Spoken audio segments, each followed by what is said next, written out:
Então, o que são esses 6Ds quando a gente faz qualquer processo? Isso vale para a nossa vida também. Quem fala isso daí é o Peter Diamandis, ele tem um livro chamado Abundância, ele é um dos fundadores da Singularity nos Estados Unidos, e ele comenta que qualquer processo, né, de crescimento passa por esses estágios quando a gente considera a tecnologia. Primeiro ele é digitalizado, depois ele é decepcionante, porque quando eu passo por um processo... Quem já viveu uma experiência de uma startup sabe o que é isso. A gente às vezes fica 2 anos sem poder ter um faturamento, diferente de um negócio normal, onde eu já saio vendendo pão, onde eu já saio vendendo roupa, ou já pego meu táxi, já vou correr aquele dia e vou ganhar. Quando se está desenvolvendo uma nova tecnologia, passa por um período de incubação, da qual não tem faturamento. Depois ele passa a ser disruptivo, desmaterializado, desmonetizado e, por fim, democratizado, né? Então, primeiro digitalizado. Isso aqui é arquivo de aço, quem não viu isso na vida pode dar um Google, saber o que é isso. A gente enchia de papel e era tudo manual. Então, todos os documentos eram arquivos e arquivos em papel, meio físico que se preparava isso daí. Hoje, a gente tem tudo digitalizado. Eu tenho todos os meus arquivos hoje na nuvem, eu chamo Dropbox, contrato Dropbox, e qualquer coisa eu posso mandar pelo e-transfer, se ele é muito pesado, e estou trabalhando em outra dimensão. Totalmente digitalizado. Hoje nós queremos o nosso banco digital, não vamos mais na agência, e quando alguém nos chama, a gente diz, como assim? Eu preciso ir aí? Como assim? O que é isso, ir na agência? Não sei o que é agência. Estou 4 anos em Florianópolis, a minha agência de Florianópolis, 4 anos que eu não vou no banco. 4 anos que eu não vou no banco. Aí ele diz, estou precisando atualizar o teu cadastro, me dá o teu e-mail que eu vou mandar o meu imposto. Geralmente o gerente só pede para quando muda o imposto de renda, né? Eu já até mando agora. Acabou o imposto de renda, mandou o imposto de renda, já manda para o e-mail do gerente para atualizar cadastro. É o único contato físico que ainda tem. O resto tudo é pelo aplicativo. Totalmente digital. A vida da gente hoje é digital. Está no digital. Que se quer, o trabalho da faculdade, do professor é digital, ele já passa por um sensor para ver se tem plágio, alguém já faz essa análise, manda para depois, e aí a gente está controlando tudo. Então acabou o processo físico. Depois ele é decepcionante. Novas tecnologias, quando surgem, nem sempre agradam. Isso é a primeira câmera digital do mundo, feita pela Kodak, um engenheiro da Kodak. Ela pesava 7 quilos e do lado, isso aqui era uma fita cassete. E quando ele apresentou isso para a diretoria respondeu, o nosso cliente não quer foto pixada, o nosso cliente quer qualidade. Só que ele não pensou que o cliente queria registrar momentos. Eu sou de um tempo do filme de ter que ter 12, 24, 36 poses. Eu nunca me esqueço a primeira vez, em 1980, quando eu fui a Foz do Iguaçu, e quem não foi, recomendo que vá, que é uma das belezas que esse Brasil tem. E quando eu fui descendo, eu tinha uma máquina fotográfica com 36 poses. Quando eu cheguei lá embaixo, o filme tinha acabado. De tal exuberância daquela água. E eu fico pensando, gente do céu, o que é isso hoje? A gente perde a conta de quanta foto que tem, de quanto que chega. Eles não perceberam que as pessoas queriam tirar férias, bater a foto do pé, olhando o mar com água de coco na mão. Fala sério, né? Quando que se eu tivesse só um filme de 12 poses, numa viagem, eu ia bater a foto do meu pé com água de coco olhando o mar? Nunca, né? Então, são situações que se passou a ter que antes não se previa. Kodak não deu bola, quebrou, imagina. A Fujifilm observou a mudança, fez uma alteração no seu modelo de negócio, entendeu que o colágeno poderia ser utilizado para cosmético, transformou as suas plantas em fábrica de cosmético, já atende África e Ásia, o Brasil ainda não, e se tornou a maior produtora de grandes câmeras fotográficas profissionais. Então, por quê? Porque a gente já estava competindo com o celular. Aí eu quero ser um profissional, eu vou comprar uma grande máquina. Eu vi uma entrevista de um profissional de fotografia de surf, colocando o que era quando eles tinham que cobrir um campeonato no Havaí. Ele recebia 2 rolos de filme, batia às escuras 36, 72 fotos, né? Mandava pelo avião da Varig para a revista aqui no Brasil. Hoje, num campeonato, ele consegue extrair de 1.000 a 1.500 tomadas dentro d'água e fora d'água. Imagina o que é isso. Isso é o digital. Isso é o decepcionante, que quando começa não está muito bom, eu não acredito e boto fora. Isso é o decepcionante quando a minha startup ainda não rodou e eu me decepciono e boto fora. Isso é decepcionante quando eu estou escrevendo o meu trabalho de TCC ou a minha dissertação e não deu certo, eu boto fora. Aguarde, espera, consiga ir além, que chega no momento que a gente transpõe esse processo. O decepcionante é inerente à vida da gente e a gente não quer mais. Então a gente vê hoje crianças de 12, 15 anos com processo de depressão porque ficaram decepcionados. É inerente da vida, gente. A dor, o sofrimento faz parte da vida. Eu adoro Divertidamente. Quem viu ou não viu esse filme tem que ver. Não é para criança não, é para a gente refletir. Eu preciso ter a dor e a tristeza profunda para poder entender o lado da alegria. E isso daí está aqui, na tecnologia também. O terceiro é disruptivo, está aí o carro autônomo, que vai mudar totalmente a nossa concepção de mundo, de vida, de estrada, de lei, etc. e tal. O professor Clayton Christensen, da Universidade de Harvard, fala que o negócio disruptivo é aquele que muda a nossa forma de fazer negócio. Então, micro-ondas foi disruptivo. Muita gente aqui já nasceu com micro-ondas em casa, mas eu não. A gente teve que fazer curso para usar micro-ondas. Tinha todo um preconceito. Foi disruptivo, mudou a nossa forma de cozinhar. O nosso smartphone foi disruptivo, mudou a nossa forma de se comunicar. Hoje, quando alguém liga direto para mim, eu estranho, gente, sinceramente. Como assim? Vai ligar? Não passou um WhatsApp antes. Né? Porque a gente mudou a forma de se comunicar. Então, cada vez que muda a nossa forma de fazer negócio, quando o homem sai da carroça, cavalo, e que entra Ford com um carro, foi disruptivo. Então, para a gente entender uma inovação incremental é aquela que vai só melhorando e a disruptiva é que muda, é uma queda brusca. Nem o carro autônomo vai ser alguma coisa nesse sentido. Depois ele é desmaterializado. Sou de um tempo que a gente comprava vinil, comprava fita cassete, escolhia a música que ia querer tocar. Hoje a gente faz uma assinatura do Apple Music, do Spotify, qualquer outro, e faz o próprio playlist, põe o Shazam no carro, aquilo já capta, já cai no seu playlist. É isso aí, totalmente desmaterializado. Gente, o Shazam, eu dirigindo, e a gente adora essa música, colocar na frente, ele identificar e trazer a música para o seu playlist é muito legal. Cadê a matéria? Né? Tudo onda. Na sequência, desmonetizado. Isso aí é uma enciclopédia britânica, caríssima. Grandes famílias só que conseguiam ter uma enciclopédia britânica. Todo mundo fica falando, berrando do Uber, mas ninguém berrou quando o Google acabou com a indústria das enciclopédias. O que era a indústria da enciclopédia? Pesquisa, redação, fotografia, ilustração. Aqui eu estou no campo da veterinária, né? Uma coisa que não tinha como fotografar, era tudo desenhado. Produção, a revisão, publicação, vendas, né? Hordes de vendedores pelo mundo afora, vendendo uma enciclopédia. Hoje dá um Google, consulta o oráculo, e está aí, né? E com uma amplitude muito maior, que é a gente poder acessar as bases de artigos científicos e poder fazer uma revisão da literatura com o Google. É fantástico.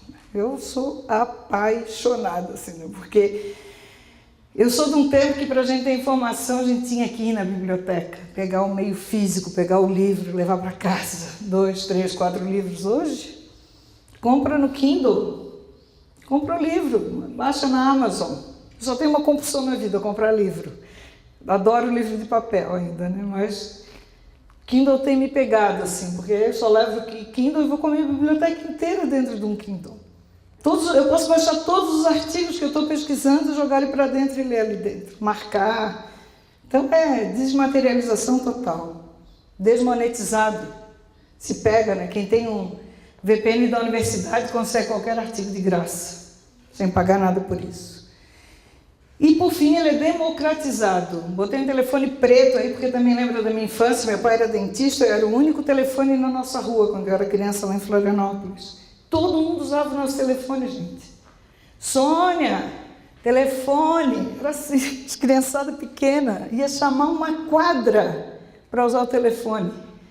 Telefone foi item de imposto de renda. Aliás, esse ano, quando eu fiz imposto de renda, eu vi que esse item ainda continua ali. Pessoas viviam de aluguel de telefone. Turma nova aí que não sabe o que é isso. Comprava-se telefone para alugar, de tão caro que era. Tinha ações da Telefônica, né? Cadê isso hoje, gente? Um chip, né? Está aí totalmente, qualquer um hoje pode ter um chip, ter acesso ao mundo. Com o celular, essa pessoa hoje tem mais informação que o presidente dos Estados Unidos há 15 anos atrás. Então vejam o que é a democratização dessa informação, né? Então é isso daí, é a exponencialidade dessa tecnologia que tem trazido e que tem mudado o nosso dia a dia, a gente não consegue nem identificar. Então, o nosso problema não é gerar ideias, mas é o reconhecimento dessa ideia. Muitas vezes nós estamos diante de uma inovação e não percebemos, como foi o caso da Kodak, que não percebeu que estava com uma mudança radical, disruptiva na mão. Ele fez uma análise pelos parâmetros anteriores, fez uma análise pelo seu paradigma que previa aquilo ali e não conseguiu avaliar. A mesma coisa Xerox, que criou o Xerox, o primeiro computador pessoal, e não conseguiu levar adiante. Então são questões que às vezes nós estamos com um bom produto na mão, nós estamos com um bom tema de pesquisa, nós estamos com uma boa perspectiva de carreira, mas nós não acreditamos no nosso insight. A gente não acredita na nossa intuição e perde uma excelente oportunidade. Então, dê atenção à sua intuição, aquela primeira voz que bate. Pesquise e investigue essa possibilidade, porque ali pode ter uma grande transformação na sua vida. Considere esses sinais que aparecem, que às vezes já não dá bola. E daqui a pouco pode ter sido, puxa, quem nunca pensou? Gente, eu tive essa ideia e não dei bola. Meu Deus do céu, há 2 anos atrás eu já falava disso. Mas a gente não escuta e aí não fala, não vê a voz do coração, né? Eu estou estudando um livro novo que chama Reinventando as Organizações. Eu digo que o melhor livro que eu tenho é aquele que eu estou estudando no momento.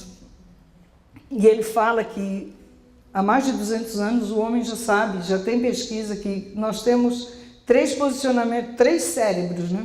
Que nós temos neurônios, no intestino, no coração e no cérebro. Somente há uns 15 anos atrás que se começou a estudar o intestino e o coração. Então, observem os seus neurônios do coração, ele tem muito a nos dizer. E a gente acha que às vezes é só um lado racional. Estou super interessada nesse assunto agora. De poder imaginar o que é o falar de cor, né? O que é escutar a voz do coração. Nós temos neurônios no coração, gente. Só que nós nunca estudamos, isso ficou esquecido por 200 anos. E agora se começa a observar. Então, estou super interessada em acompanhar isso. Então, às vezes, essa intuição não vem do seu lado racional. Ela vem de um lado do coração e a gente não escuta e perde grandes oportunidades de poder tocar para frente. Então, nesse momento VUCA, o que é que nós vamos fazer? Diante de todo esse cenário tão volátil, como que eu vou definir o meu futuro? Como que eu vou traçar uma carreira profissional para daqui a 5 anos, para daqui a 10? Continuo, não continuo? Vale essa situação ou não vale? Como que eu vou me valer nisso? Como que eu sei que vai estar na hora de me auto-hackear? Porque vocês vão se hackear muito, gente. Preparem-se. Nós não estamos comprando uma coisa para o resto da vida. Ele tem prazo de validade. Mesmo.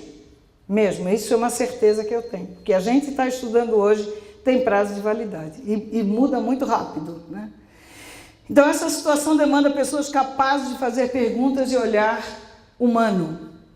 Então, eu tenho visto muito essa questão um trabalho que eu tenho feito do futuro do trabalho, futuro das posições, o que é que vem a ser essa nova economia, onde que nós vamos trabalhar. Mas um aspecto, eu vou ser substituído por robô. Se o seu trabalho é rotineiro, vai. Sinto dizer, ele vai ser substituído. Vocês sabiam que quando surgiu as betoneiras em 1920 na Inglaterra, teve uma briga pelo pessoal da construção civil, porque iam fazer concreto sem a mão humana. Uma betoneira, gente. Estivador de porto também teve paralisação, porque ia ser tomado por guindastes. Telefonistas, já teve hordes de telefonistas. Essa semana eu estive na UOL e tinha uma secretária, um atendimento totalmente digital. Busque aquilo que você quer, clique com quem que você vai falar. Cadê as recepcionistas? Cadê as atendentes? Acabar tudo isso. Vai acabar. Ponto. Isso não tem discussão. O que nós temos que observar é aquilo que o robô ainda não faz, que é esse olhar humano, que é o lado cognitivo e saber fazer perguntas complexas. Então, pessoal, tem um campo vastíssimo para que a gente saia da rotina, daquilo que nos mata, daquilo que nos cansa, passe isso para o robô e vamos pensar em outros aspectos da vida. Então, nessa dimensão é que a gente começa a observar. E aí vem você no comando da sua vida. O que é que eu posso fazer nesse ambiente para poder pensar e me organizar como carreira? Então, Hermann Hesse, que é um cara muito antigo, bem da minha adolescência, dizia: nada lhe posso dar que já não existe em você mesmo, não posso abrir-lhe outro mundo de imagens, além daquele que há na sua própria alma. Nada lhe posso dar a não ser a oportunidade, o impulso e a chave. Eu o ajudaria a tornar visível o seu próprio mundo e isso é tudo. A USP, com todo o seu suporte que nos dá, ela só é um apoio naquilo que nós já temos dentro de nós. Então, como que a gente descobre, como que eu resgato a minha infância? Sempre gosto de trazer, eu sempre brinco. Tem aquela chamada, o que você vai ser quando crescer? E eu faço a pergunta, e agora que eu sou grande, o que é que eu faço? Como que eu resgato aquela infância? Do que eu brincava quando eu era criança? O que é que a gente brincava? Como é que vocês agora...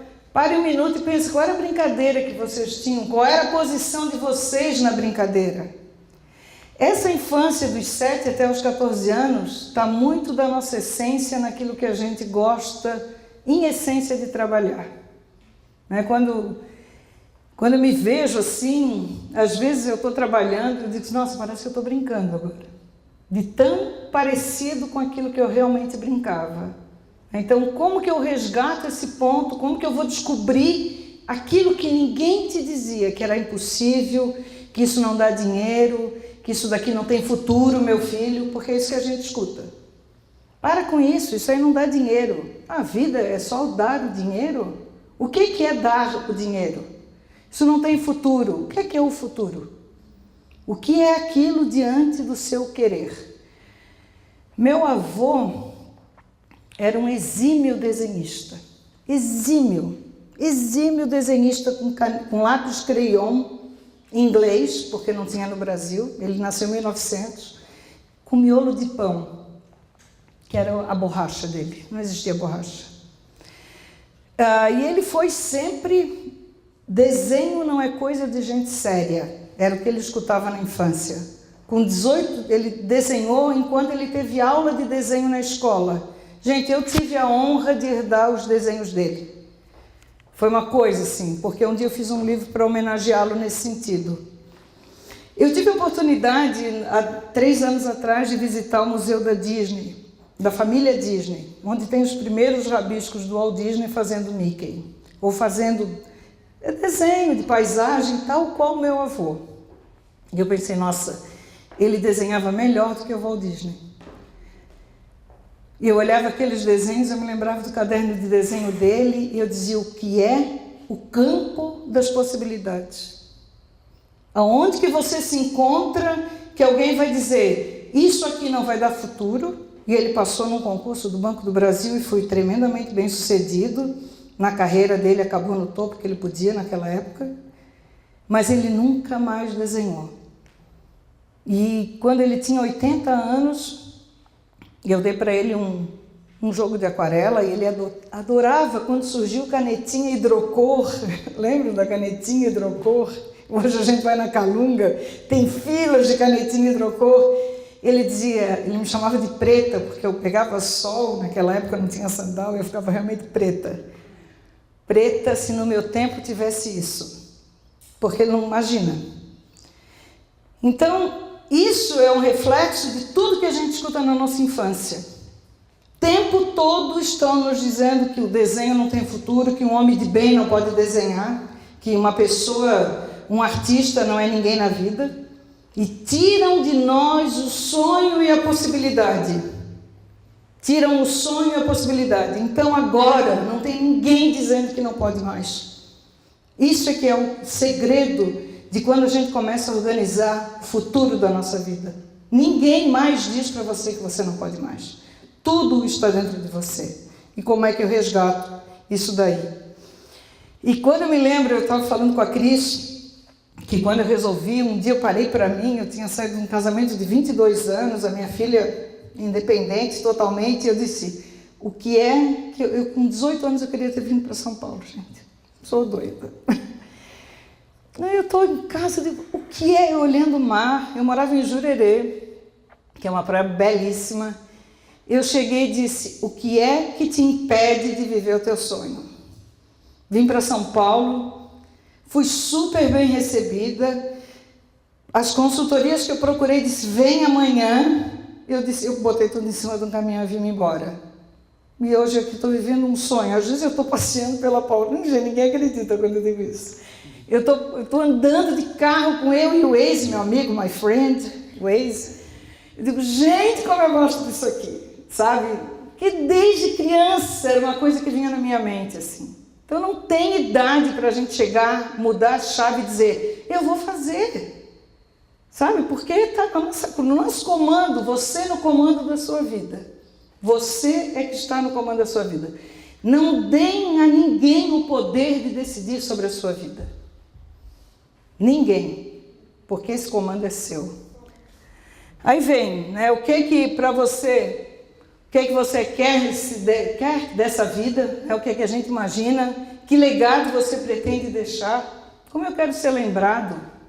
O que me atrai? O que me chama a atenção? O que me faria pular? Qual é a atividade que não teria sábado e domingo? O que eu poderia fazer que eu não tenho feriado? Gente, quem foi que inventou dia útil? Como que um domingo não é útil? Por que nós ainda temos que nos pautar por um processo industrial que tinha que chegar às 8 da manhã, porque era um processo fabril, e se eu não tivesse ali para apertar o parafuso, tipo Chaplin, o meu parafuso ficaria de fora? Como que eu uso atividades intelectuais que não tem hora para aparecer em site, mas eu tenho que acordar de manhã cedo para ir trabalhar a contragosto? Então a gente fala de toda essa tecnologia disruptiva, mas a gente se comporta como no século XIX. Qual é o problema de eu responder um e-mail às 10 da noite, porque é aquela hora que eu consegui chegar no computador? Eu fiz um trabalho numa universidade no interior de Santa Catarina, que eu não vou dizer o nome, porque está sendo gravado, mas que disse assim, professora, a senhora me manda até às 6, porque às 6 horas a minha máquina fecha, eu só consigo abrir às 8 da manhã. Hã? Como assim? Processo fabril na Inglaterra de 1900. Nós repetimos processos de uma era industrial que não existe mais. O nosso paradigma está no século XIX. O que é dia útil? O que você quer deixar de legado? Que valor você gera para o seu trabalho? E qual é o seu propósito de vida pessoal e profissional? Por que motivo eu estou neste planeta, em São Paulo, neste tempo e nesta hora? O que eu quero mudar nesse planeta com a minha vida? Essa é a pergunta que a gente tem que fazer de manhã. Não é pensar que eu tenho um processo que eu tenho que ganhar tanto, que eu tenho que fazer aquilo. A vida te suprirá das necessidades que tu precisa. Nunca vai faltar comida na tua mesa, nem o pão para o dia a dia. Posso assegurar que quando a gente está dentro do propósito, não sou Paulo Coelho não, mas o universo conspira a favor. A pessoa te telefona. Eu tenho experiências na minha vida de que dentro do meu propósito, a pessoa diz assim, como é que tu fazes divulgação do teu trabalho? Como é que eu faço divulgação do meu trabalho? As pessoas ligam, de tanto que eu foco naquilo que eu quero. As pessoas me telefonam. Recebi uma indicação, alguém falou a seu respeito. É assim quando a gente está dentro do legado e do propósito. Não tem explicação, não é um processo linear, ele é exponencial e quântico. E nós não temos a dimensão do quântico ainda. Nós não sabemos o que é essa dimensão quântica, porque a gente não viveu ainda. Então a gente fica calcado num paradigma do industrial, do que eu tenho que fazer ação e reação. Enquanto que se eu vou para o lado do neurônio do coração, eu atinjo um outro patamar. Então a gente tem que entender isso daí. Então qual é o nosso ponto de convergência? A sua paixão e aquilo que desperta interesse nos outros. O que eu tenho de bom que atrai os outros? O que você era reconhecido quando criança? Ou qual é a sua maior expertise? Valorize isso, é natural. O que é que você faz naturalmente? Eu faço muito coaching com um amigo, não faço profissional, porque eu não tenho tempo mesmo. Mas uma amiga minha me procurou esses tempos e disse, ela está quase com 50 anos, Guta, eu marketing, não estou acompanhando marketing digital, ela era uma grande profissional de marketing, não estou acompanhando, não quero mais estudar isso, quero fazer outra coisa, vamos lá então. Qual é a tua paixão? Onde é que está a tua paixão? Eu adoro arrumar armário. Gente, está cheio, Micaela, me salva, está cheio de gente desorganizada. Começa a pensar nisso que tu gosta. Ela assim, eu amo pegar um armário e arrumar. Conclusão, ela foi fazer curso de personal organizer, parece Tabajara, essas coisas, enfim, mas foi aprender, saber onde é que comprava as caixinhas. Hoje ela está trabalhando com isso, super realizada. E mais do que isso, as pessoas com quem ela vai fazer o trabalho ficam apaixonadas porque não têm aquela habilidade. Então, gente, hoje, sabe, tem tanta atividade que pode ser feita. Onde é que está seu ponto de convergência? O que se traz? Olha, o que eu sempre digo, o que você faria, ou o que você faz naturalmente num sábado e domingo, num feriado? Onde é que vai a sua atenção? Ali está o ponto da sua essência. Comece a observar. Eu adoro cozinhar. Nossa, gente, coisa boa ser um bom chefe de cozinha. Hoje tem pessoas trabalhando, fazendo jantares em casa, particularmente, organizando cardápio, trazendo... Qual é o problema disso? Certo? Bom, tem gente realizada. Eu tenho um colega que se aposentou e ele disse, eu vou dirigir o Uber. O cara aposentado, não precisava daquilo ali. Eu adoro conversar com pessoas, conhecer outros lugares, vou me cadastrar no Uber. Chega aqui em Florianópolis, eu já mostro, eu sou guia, já levo, fica ainda amigo íntimo. Então, essas coisas. Então, onde é que está essa nossa convergência? E aí vem nosso propósito de vida, né? O que te move diariamente, o que é essa ação, né? O que é que identifica as motivações através das atividades que você gosta de fazer, de ajudar as pessoas, de contribuir, né? Puxa, eu adoro lecionar. Mas quer que eu escuto? Mas dar aula não dá dinheiro, né, meu filho? Vai ser professor? Meu filho, você fez odontologia e vai ser professor? Claro, alguém tem que ensinar o outro profissional que virá. Qual é o problema? Qual é a dimensão do dinheiro que todo mundo almeja uma questão que não tem que ter parâmetro? O que é ser o rico? O que é ser o rico? O que é para você isso daí? Que parâmetros às vezes nos dão de que todo mundo tem que ser igual no mundo de tanta diversidade, onde o menos é mais hoje. Então, qual é o meu propósito? O que é que eu trago isso para a vida? O que é que poderia me ajudar nesse sentido? E aí vocês já devem ter visto isso daí, do Círculo Dourado, onde Simão Sinek fala de nós entendermos o nosso porquê, né? Então, o que eu tenho que fazer, como e o porquê. Então ele explica essa representação para entender o propósito e alinhar. Então, como que eu tenho esse porquê na vida, né? Então, a razão daquilo que você faz é o porquê, o como é o método que vai usar e o que são as atividades. Então, quando eu trabalho, por que eu estou fazendo, qual é a razão que eu posso fazer isso, que método eu vou utilizar, olha, então para isso eu tenho que fazer uma especialização, ou eu tenho que fazer um mestrado, ou eu não preciso nada disso, eu não preciso nem da graduação e posso começar a trabalhar. Então, o que, como, que método eu vou usar e quais são as atividades, qual é o roteiro que você vai fazer na sua vida para poder atingir. Então, eu vou convidar que a gente dê uma paradinha só, para a gente, vou distribuir, quem quer folha? Para poder só pensar, dar uma parada, o que seria esse nosso círculo? Vamos começar a trazer uma reflexão. O que é que a gente gostaria de ver, né? Então, pensa no seu propósito e responda, por que eu quero esse propósito, como eu poderei alcançá-lo e o que eu posso entregar para as pessoas?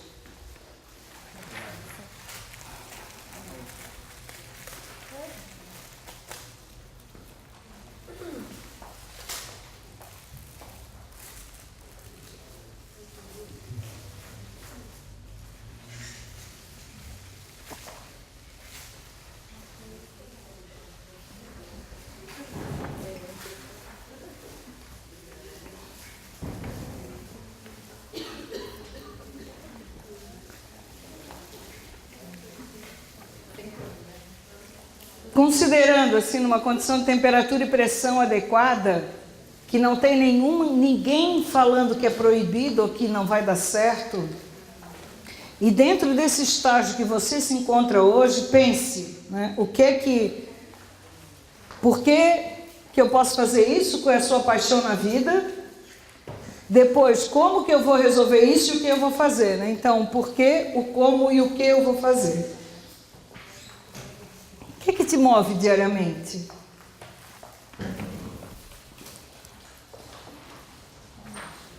Eu sempre comento, né? Onde é que está a nossa atenção? Qual é o tipo de literatura que a gente gosta? Qual é o tipo de filme que vê? Tudo são sinais. O esporte, onde é que eu passo meus feriados? Em dia de chuva, o que é que eu faço? É uma ótima dica. Em dia de chuva é a essência. Dia de chuva é perfeito, porque daí não tem o sol para disfarçar, não tem nada para sair de casa. Dia de chuva dia de chuva com greve de caminhoneiro, sem gasolina. É a essência da essência. Nossa, gente, onde é que eu vou? Meu Deus, vou arrumar aqueles meus livros, vou ligar para alguém, vou resgatar isso daí. Há 5 minutinhos para vocês registrarem isso para poder pensar depois. Nós também estamos disponibilizando um e-book com esse material, com todas as perguntas, depois vocês vão encaminhar, né? Então ele pode ser impresso, vocês podem trabalhar no conceito e depois dar uma aprofundada. Esse material é bem ilustrativo.